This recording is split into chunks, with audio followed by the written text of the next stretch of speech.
Praise the Lord. Hallelujah. प्रभू येशूच्या नावाला गौरव असो की आज परत एकदा आपण देवाच्या उपस्थितीमध्ये आहोत. आणि लक्षात ठेवा, प्रभू येशू तुमच्यावर खूप प्रेम करतो. आमेन. कारण बायबलमध्ये लिहिलंय की देवाने जगावर एवढी प्रीती केली की त्याने आपला एकुलता एक पुत्र दिला, यासाठी की जो कुणी त्याच्यावर विश्वास ठेवतो त्याचा नाश होऊ नये, तर त्याला सर्व कालचे जीवन असावे. Yes, amen. Praise the Lord. Hallelujah. प्रभू येशूने त्याच्या पवित्र रक्ताने तुम्हाला विकत घेतलंय. Yes. तुम्ही देवाचे लाडके लेकरं आहात. आमेन. कारण बायबल सांगतं, देव स्वतः म्हणतो आणि आताही म्हणत आहे तुला, आणि रोज म्हणत आहे, तू माझ्या डोळ्यातली भावली आहे, आमेन. तुझं नाव माझ्या तळहातावरती मी कोरलेलं आहे. हालेलुया. हे असं प्रेम कोणी नाही केलं. देव आपल्यावरती प्रेम करतो. Yes. म्हणून आपलं मन जे आहे प्रभूवरती स्थिर करा, आपलं हृदय प्रभूवरती स्थिर करा. आणि जसं तुमचं मन प्रभूवरती स्थिर आहे, हृदय स्थिर आहे, मग लक्षात ठेवा तुम्ही आशीर्वादित आहात. येस, आमेन. देवाची शांती तुमच्यावर हृदयावर राज्य करेल. वाचूया यशा 26:3-4. स्थिर मनाला तू पूर्ण शांतीत राखशील, ओके. कारण ते तुझ्यावर भाव ठेवते. कारण ते तुझ्यावर भाव ठेवते. स्थिर मन. मग एक दिवशी प्रभू येशू ख्रिस्त नावेत होता. आपल्या सगळ्यांना माहिती आहे की वादळ वारं आलं आणि त्या नावेमध्ये प्रभू झोपलेला होता, पण शिष्य जे होते ते जागे होते.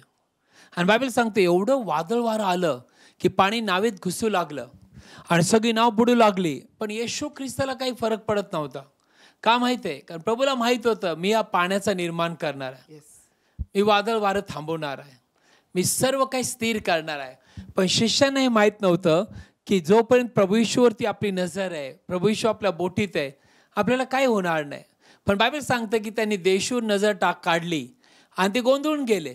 का? त्यांचं मन गोंधळायला लागलं. आता मी मरणार, आता आम्ही पाणी आम्हाला बुडवणार, आता आम्ही किनाऱ्यावर जाणार नाही. आणि ते येशूकडे आले आणि म्हटले, प्रभू तुला आमची काळजी नाही का? येशू उठला आणि बायबल सांगते येशूने त्यांना धमकावलं. पहिले वादळ वाऱ्याला नाही, शिष्यांना. आणि काय म्हणला? अहो अल्पविश्वासी हो. Praise the Lord. हालेलुया. आणि बायबल सांगतं की येशूने वादळ वारं थांबवलं आणि नाव किनाऱ्याला लागली. याचा अर्थ प्रभू आपल्याला हे सांगतोय, वादळ वारं तुला काही नाही करू शकत. जर तुझं मन माझ्यावरती स्थिर आहे, तुझं हृदय माझ्यावरती स्थिर आहे, तू आशीर्वादित आहे. Yes, amen. Praise the Lord. Hallelujah. Don't worry. आज तुझ्या घराची परिस्थिती काही असो, प्रभू येशूच्या नावात आज आपण प्रार्थना करणार आहे. सगळी परिस्थिती प्रभू येशूच्या नावात बदलणार आणि तू विजयी जीवन जगणार. कारण प्रभू येशूमध्ये असून तू केव्हाच अपयशी जीवन नाही जगू शकत. येस. तू केव्हा फेलियर नाही होऊ शकत. तू केव्हाच खाली जाऊ नाही शकत. कारण आता प्रभू येशूचं तुझं नातं परक्या लोकांसारखं नाहीये, देव आणि भक्ताचं नातं नाहीये. प्रभू येशूचं तुझं नातं बापाचं आमेन. आणि लेकराचं आहे, Yes. मुलाचं. आणि बाप किती मुलगा कसाही असो, अरे बाप मुलाला सांभाळतो, Yes. बाप मुलाला सावरतो, बाप मुलाला हात देतो, बाप मुलाला वर काढतो. मी अनेक बाप बघितलेत. काय काय मुलांनी आपल्या बापांची संपत्ती वाया घातली, दारू पिऊन, जुगारीमध्ये, अनेक गोष्टीमध्ये. पण बापाने त्यांना, तरी बापाची इच्छा आहे त्या मुलाला स्वीकारायचं, येस. त्या मुलाला वर काढायचं, त्या मुलाला सुद्धा. अनेक बाप आई माझ्याकडे येतात, म्हणतात पास्टर या मुलाने आमचे शेत घालवलं, संपत्ती घालवली, घर घालवलं, सोनं घालवलं, पण पास्टर आजही आमची इच्छा आहे हा मुलगा सुधारावा. काय हृदय बघा जगातल्या बापाचं. मला सांगा की जो देव आपल्यावरती प्रेम करतो तो तुम्हाला केव्हा खाली जाऊ देईल का? तुम्हाला अपयश होऊ देईल का? तुम्ही कसे असा, आपलं मन प्रभूकडे वळवा, आपलं हृदय प्रभूकडे वळवा. एकदा का तुम्ही प्रभूकडे वळवलं, देव तुमच्या भविष्याची काळजी घेईल. येस, आमेन. देव तुम्हाला वर काढेल. आमेन. या रविवारी एक साक्ष झाली.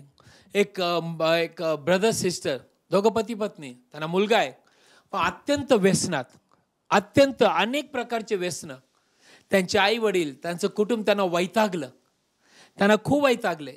पण बायबलमध्ये लिहिल्याप्रमाणे देव राजाचं हृदय बदलतो. येस. पण हे चर्चला आले आणि प्रार्थना विनंत्या दिल्या, प्रभूकडे आले, आणि काय झालं? देवाने त्या मुलाला, त्या माणसाला, त्या ब्रदरला दारूपासून वळवलं. 3 वर्ष झाले.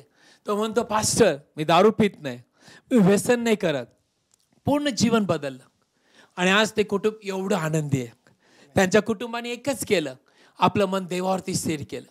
त्यांना माहीत होतं जरी त्रास आहे, संकट आहे, माझा येशू ख्रिस्त एका क्षणात कार्य करणार आहे. येस, आमेन. म्हणून बायबल सांगते ज्यावेळेस दानिएलला कळालं त्याला सिंहाच्या गुहेत टाकणार आहे, दानिएल केव्हा पॅनिक नाही झाला, दानिएल गोंधळून नाही गेला. वाचूया दानिएल 6वा अध्याय, दानिएल 6वा अध्याय, एजिकेल नंतर दानिएल. दानिएल 6व्या अध्यायामध्ये असं लिहिलंय, वाचूया 10 वचन. ज्यावेळेस राजाने एक सांगितलं की 30 दिवस कोणीच त्याच्या देवाची भक्ती नाही करणार, पण सगळ्यांनी माझ्या पुढे नमन करायचं. दानिएल म्हटला नाही नाही नाही, मी प्रार्थना करणारच, मी देवापुढे बसणारच, मी देवाची भक्ती करणार. पण एक दिवशी ठराव आला, दानिएलला सिंहाच्या गुहेत टाका. का? कारण की तो देवाला सोडत नाही, तो राजाचं ऐकत नाही. पुढे असं लिहिलंय 10 वचन. तर लेखावर सही घातली आहे असे दानिएलाला कळाले. तेव्हा तो आपल्या घरात गेला आणि आपल्या खोलीच्या खिडक्या यरुशलेमेकडे उघडलेल्या असता जसा तो पूर्वी करीत असे तसा प्रतिदिवशी 3 वेळा गुडघे टेकून आपल्या परमेश्वरासमोर प्रार्थना करीत व उपकार मानित गेला. आणि कोण करू शकतं असं? फक्त देवावरती ज्यांचं मन स्थिर आहे, येस आमेन. जे सिंहाला भीत नाही, जे राजाला भीत नाही, जे शत्रूला भीत नाही, पण जे जिवंत देवावर विश्वास ठेवतात, त्या लोकांना त्यांचं मन देवावर स्थिर आहे. हालेलुया. आणि देव त्यांना सोडवायला वेळ नाही करणार. आमेन. आपलं मन देवावर स्थिर करा, प्रभू येशूवर स्थिर करा, विचलित होऊ नका. विचलित शैतान करतो. काय लोक माझ्याकडे येतात, पास्टर काय खरं नाही, नाहीच होणार पास्टर. मी त्यांना नेहमी सांगतो, तू माणूस आहे, ज्या देवावर तू विश्वास ठेवला तो देव आहे, ज्याने शब्दाने सर्व काय बनवलं, तो एका क्षणात परिस्थिती बदलतो. आमेन आमेन. असं लिहिलंय पुढच्या वचनात. तेव्हा ते पुरुष एकत्र जमले. ओके, त्याच्या पुढे जाऊया आपण. 16 वचन. तेव्हा राजाने आज्ञा केली, मग त्यांनी दानिएलाला आणून सिंहाच्या गुहेत टाकले. हा, राजाने दानिएलाशी बोलून म्हटले, ज्याची सेवा तू नित्य करतोस तो तुझा देव तुला सोडविल. राजाला ज्याने आज्ञा काढली त्याला भरोसा होता की दानिएलाचा देव त्याला सोडवणार आहे. Amen amen. Praise the Lord. Hallelujah. असे दिवस नाही हो की जे अविश्वास होते तुम्हाला आणि मला म्हणत तुझा देव जिवंत आहे, तुला सोडवेल, आणि आपण घाबरलेलं असं. असे दिवस नाही आले पाहिजे. असे दिवस आले पाहिजे की तुम्ही तुमच्या शेजाऱ्याला, नातेवाईकाला एक उदाहरण झालं पाहिजे, म्हणलं पाहिजे नो, आपला देव जिवंत आहे, तो मेलेल्यातून उठलेला आहे, तो नक्की आपल्याला सोडवेल. येस आमेन. आणि जेव्हा सिंहाच्या गुहेत टाकलं, बायबल काय सांगतो वाचूया. मग लोकांनी दगड आणून गुहेच्या मुखावर ठेवला आणि राजाने आपल्या मुद्रेने व आपल्या महाजनांच्या मुद्रेने तो मुद्रित केला, अशासाठी की दानिएलाविषयी जे ठरले ते काहीच पालटू नये. 18 वचन. नंतर राजा आपल्या राजवाड्यात गेला व सारी रात्र उपाशी राहिला. हा, आणि त्याच्या पुढे वाद्ये आत आणली नाहीत आणि त्याची झोप त्याच्यापासून उडून गेली. ना, झोप राजाची उडाली, पण मला 100% भरोसा आहे दानिएल सिंहाच्या गुहेत रात्रभर झोपला होता. हालेलुया. का माहितीये? कारण दानिएलला माहित होतं की देव माझ्या बरोबर तिथं आहे. आमेन आमेन. आणि देवाने काय केलं, सिंहाचे तोंड बंद केले. कारण देवदूत दानिएलला येण्या अगोदर सिंहाच्या गुहेत देवदूत आले. हालेलुया. तुम्ही कुठेही जाण्या अगोदर तुमच्या पुढे देवदूत चालतात. आमेन. तुमच्या मागे देवदूत आहे, तुमच्या बाजूला देवदूत आहे. आणि बायबल पुढे जर वाचत गेलं तर पुढे असं लिहिलंय, मग राजा मोठ्या पहाटे सुटून त्वरेने सिंहाच्या गुहेस गेला. हा, आणि गुहेजवळ दानिएलापाशी पोहोचल्यावर त्याने शोकवाणीने आरोळी मारली. राजा दानिएलाशी बोलला व म्हणाला, हे दानिएला, जिवंत देवाच्या सेवका, हा, तू ज्याची सेवा नित्य करतोस तो तुझा देव तुला सिंहापासून सोडवायला समर्थ आहे काय? ना पुढं. तेव्हा दानिएल राजाला म्हणाला, हे राजा, सर्व काल जिवंत ऐस, माझ्या देवाने आपला दूत पाठवला आहे आणि सिंहाची तोंडे बंद केली आहेत. हालेलुया. हालेलुया. तुम्हाला हे सगळं वाचल्यावर कुठंच दिसणार नाही दानिएल रडला, दानिएल भिला, दानिएलला थोडं टेन्शन आलं. दानिएल म्हटलं, आता काय करायचं, मी देवावर विश्वास ठेवून पस्तावा करतो बाबा, आता काय मला सिंहाच्या गुहेत टाकायचंय. नो, दानिएल किती वेळा प्रार्थना करू लागला? 3 वेळा. 3 वेळा रोज. नियमच. त्याने नियम नाही बदलला, कारण त्याला माहित होतं माझा देव माझ्यासाठी कार्य करणार. येस आमेन. मन स्थिर, देवावर स्थिर. पुढे असलेलं म्हणून त्यांनी मला उपद्रव केला नाही, कारण त्याच्या समोर माझ्या ठाई निर्दोषता असलेली आढळली. आणि हे राजा, तुझ्या समोरही मी कोणास काही उपद्रव केला नाही. तेव्हा राजा अत्यंत हर्षित झाला आणि त्याने आज्ञा केली की दानिएलाला गुहेतून वर काढावे.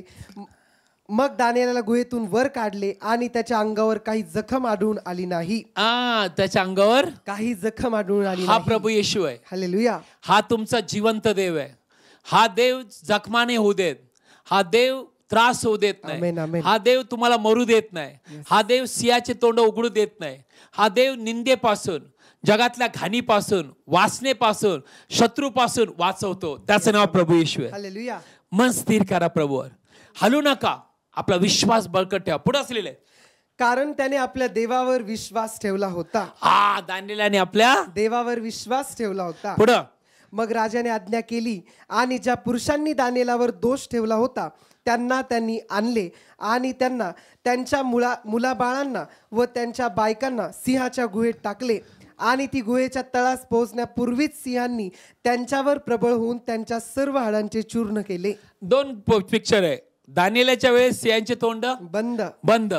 दुसरे लोक ज्यांनी दानिएलाच्या विरुद्ध कट रचला आणि दानिएला सिंहाच्या गुहेत टाकलं, ते ज्यावेळेस सिंहाच्या गुहेत पडले त्यावेळेस तोंड उघडले, सिंहाचे तोंड उघडले. याचा अर्थ काय फरक आहे बघा जगातल्या लोकांमध्ये आणि देवाच्या लोकांमध्ये. हाच तर फरक आहे. कुठला शैतान तुझ्या विरुद्ध जाऊ नाही शकत. आमेन. बायबल सांगतं ते खाली यायच्या अगोदर सिंहाने वरच धरले त्यांना, त्यांचे हाडत खाल्ले, चूर्ण केले आणि बायबल सांगतं सगळे मेले पण दानिएल जिवंत राहिला. आमेन आमेन. आज देवबाप करो की तू दानिएलाचा देव तुझ्यासाठी मोठं कार्य करेल.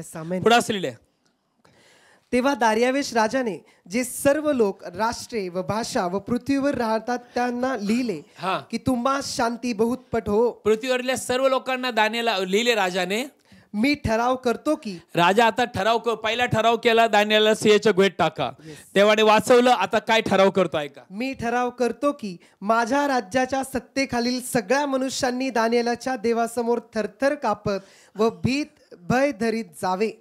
कारण तो जिवंत देव आहे आणि सदा सर्व काळ अडळ आहे आणि जे नष्ट व्हायचे नाही असे त्याचे राज्य आहे आणि त्याचे प्रभुत्व शेवटपर्यंत आहे.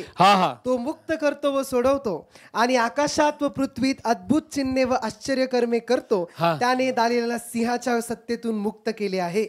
असा हा दानिएल दार्यावेशाच्या राज्यात व कोरेश पारसी याच्या राज्यात समृद्धीस आला. What a great thing. काय वचने आहेत बघा. राजा म्हणतो तो मुक्त करतो आणि सोडवतो. आज तोच देव प्रभू येशू तुमच्यासाठी कार्य करणार. आमेन. आपले डोळे बंद करा. आपण प्रार्थना करूया. जर तुम्ही प्रभू येशूला आपल्या हृदयात घेतलं नाही तर प्रभू येशू बाहेर नाही राहू इच्छितो, तुझ्या हृदयात येऊ इच्छितो. आणि जर का प्रभू येशू तुझ्या हृदयात आला तर बायबल सांगतं तुझं तारण झालं. कारण असं लिहिले जितक्यांनी त्याच्यावर विश्वास ठेवला प्रभू येशूवर जितक्यांनी त्याला अंगीकारलं तितक्यांना त्याने लेकरं होण्याचा अधिकार दिला. आज आपलं हृदय प्रभूसाठी उघडा. प्रभूला सांगा प्रभू येशू मला आज तुझी गरज आहे. तो जात धर्म नाही बदलत, तो जीवन बदलतो. अनुभव घेऊन पहा प्रभू येशू किती चांगला आहे. कारण तो आपल्यासाठी जगासाठी आला. त्याने तुझ्या पापाची जगाच्या पापाची किंमत मोजली आणि तो पुन्हा उठला. आणि बायबल सांगतं तो मेलेला नाही, तो जिवंत आहे. आज आपलं हृदय उघड. माझ्या मागे म्हण, पूर्ण हृदयाने माझ्या मागे म्हणा. ज्यांनी प्रभू येशूवर विश्वास ठेवला नसेल त्यांनी म्हणा प्रभू येशू मी पूर्ण हृदयाने तुमच्यावर विश्वास ठेवतो. तुम्ही जिवंत देवाचे पुत्र आहात. आज प्रभू येशू तुमच्या नावावर विश्वास ठेवल्यामुळे सार्वकालिक जीवन माझ्या हृदयात मी स्वीकारतो. मी कबूल करतो. प्रभू येशू जिवंत देवाचा पुत्र आहे. प्रभू येशू माझ्यासाठी आला. माझ्यासाठी प्राण दिला. तिसऱ्या दिवशी पुन्हा उठला. असा माझा विश्वास आहे. प्रभू येशू माझ्या हृदयात ये. प्रभू येशू तूच माझा प्रभू आहे. मी कबूल करतो. मी प्रभू येशूवर विश्वास ठेवल्यामुळे मी जिवंत देवाचे लेकरू आहे. आणि सार्वकालिक जीवन माझ्या हृदयात मी स्वीकारतो. प्रभू येशूच्या नावात माझं तारण झालंय. आमेन. डोळे बंद करा. आपण प्रेयर करूया. फादर, आज जितक्यांनी तुझ्यावर विश्वास ठेवला ते तुझे लेकर आहेत. आम्ही त्यांना प्रभू येशूच्या नावात आशीर्वाद देतो. आजपासून पवित्र आत्म्याने कृपेने वचनाने देवाच्या प्रीतीने आशीर्वादित व्हा. सगळी शैतानाची योजना प्लॅन शक्ती मी त्यांच्या विरुद्धातून प्रभू येशूच्या नावात नाश करतो. सगळे आजार, कॅन्सर, डायबिटीज, ब्लड प्रेशर, हृदयविकार, किडनी, लिव्हर प्रॉब्लेम, डोक्यापासून पायापर्यंत असलेला आंधळापणा, बहिरेपणा, मुकेपणा निघून जा येशूच्या नावात.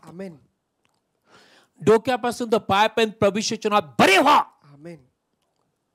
आणि आजपासून प्रभू येशूच्या नावात आरोग्य तुमचं आहे, शांती तुमची आहे, आनंद तुमचा आहे, आशीर्वाद तुमचे आहे, कारण तुम्ही प्रभू येशूचे आहात.